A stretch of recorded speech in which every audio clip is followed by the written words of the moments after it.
Baiklah, pertama-tama izin memperkenalkan diri. Nama saya Andes Putih Perastepu dengan NPM 221506180. Jadi di video kali ini saya akan menjelaskan tentang apa yang dipelajari dari keempat judul praktikum sistem basis data sebagai tugas pengganti responsi.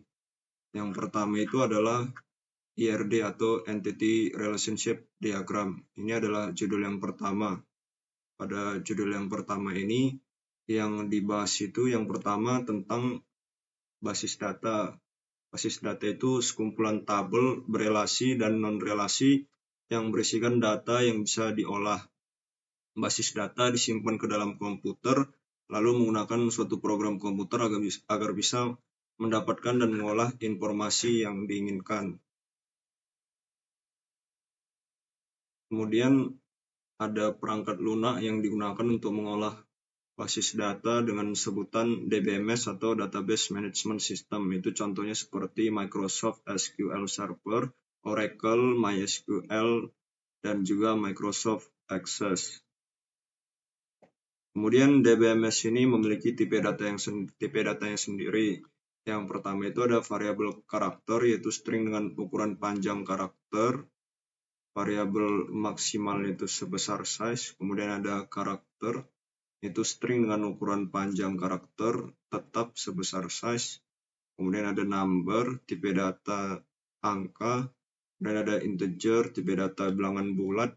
Kemudian ada date, tipe data penulisan tanggal, time, tipe data penulisan waktu. Kemudian ada juga timestamp, block, desimal itu untuk bilangan pecahan. Ada juga float yang bisa digunakan juga untuk bilangan pecahan. Kemudian ada text untuk tipe data text. Kemudian boolean yaitu nilainya true atau false. Kemudian pada IRD ada juga notasi dasar seperti simbol entitas yang digambarkan dengan persegi. Kemudian ada juga simbol atribut yang dia digambarkan berbentuk oval.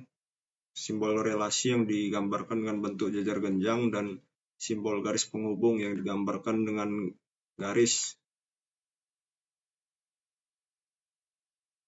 Nah, yang pertama tadi atribut. Atribut itu notasi yang menjelaskan karakteristik suatu entitas dan juga relasinya. Kemudian ada simbol atribut atau relationship, itu notasi yang digunakan untuk menghubungkan beberapa entitas berdasarkan fakta suatu lingkungan. Dan yang terakhir itu ada simbol relasi, yaitu garis penghubung yang merupakan notasi atau simbol untuk merangkaikan keterkaitan antara notasi-notasi. Itu saja untuk judul yang pertama atau IRD. Kemudian yang kedua itu ada CDM dan PDM. CDM itu sendiri adalah Conceptual Data Model dan PDM itu Physical Data Model. Nah, pada judul kedua ini, dia yang paling banyak itu dibahas tentang menggunakan Power Designer. Power Designer itu sendiri sebuah perangkat lunak yang digunakan untuk perancangan dan pemodelan sebuah basis data. Nah, Power Designer ini diproduksi oleh Sybase dan berjalan di bawah Microsoft Windows. Jadi dengan menggunakan Power Designer ini, kita akan membuat yang namanya Conceptual Data Model. Jadi pada Power Designer ini ada beberapa hal seperti toolbar yang merupakan sekumpulan tools yang membantu pengolahan aplikasi. Kemudian ada juga tab bar, ini penanda diagram dari project yang sedang aktif. Kemudian ada object browser, ini merupakan daftar model yang telah dibuat. Menunya itu seperti history model, itu menyimpan semua daftar model yang pernah dibuat dan dibuka melalui aplikasi Power Designer itu sendiri. Kemudian ada toolbox, yaitu berisikan tool-tool untuk membantu dalam pembuatan skema model untuk menjadi bentuk diagram. Kemudian ada canvas project, itu tempat yang digunakan untuk meletakkan diagram-diagram yang akan dibuat.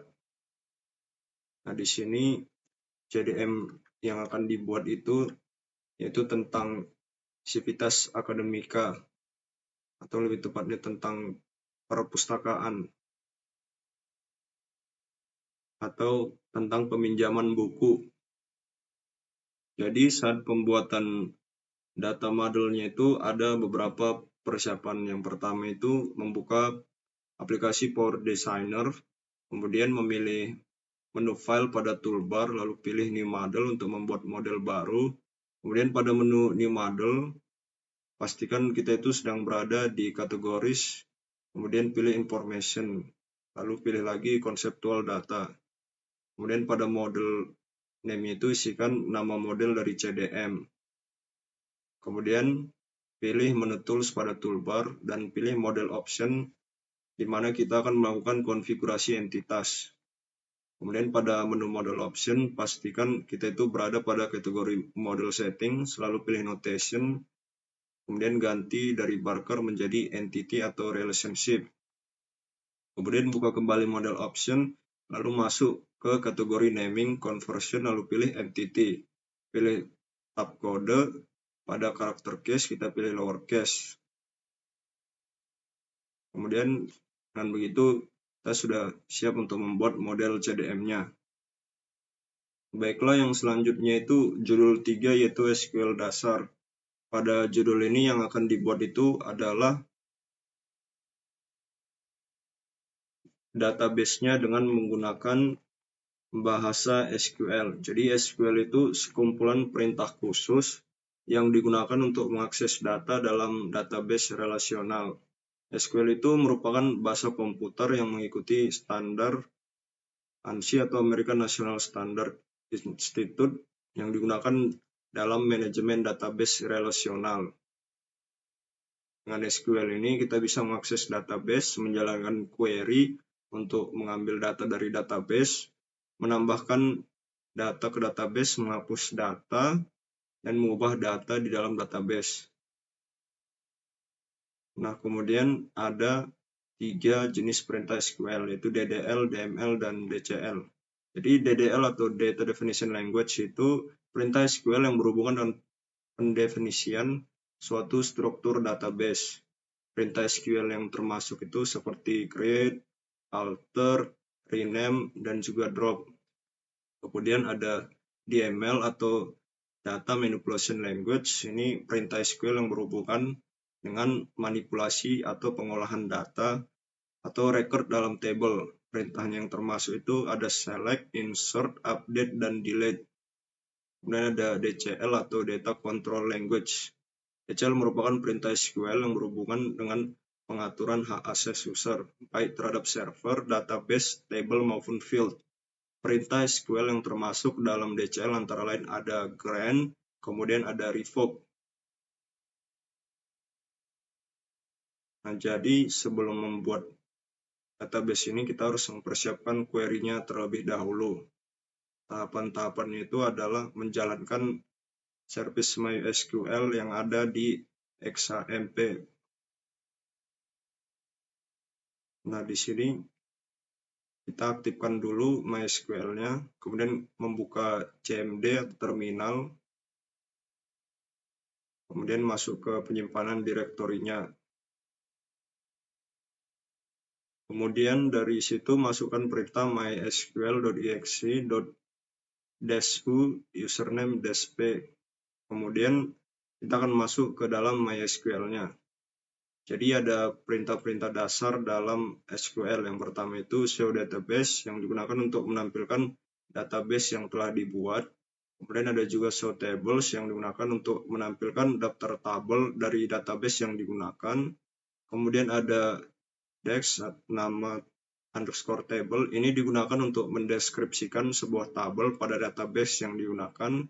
Kemudian ada juga create database name underscore database, ini untuk membuat database yang baru. Kemudian ada juga truncate table nama underscore table, ini digunakan untuk menghapus isi pada suatu tabel. Kemudian ada juga penggunaan insert yang digunakan untuk menambahkan data pada suatu tabel.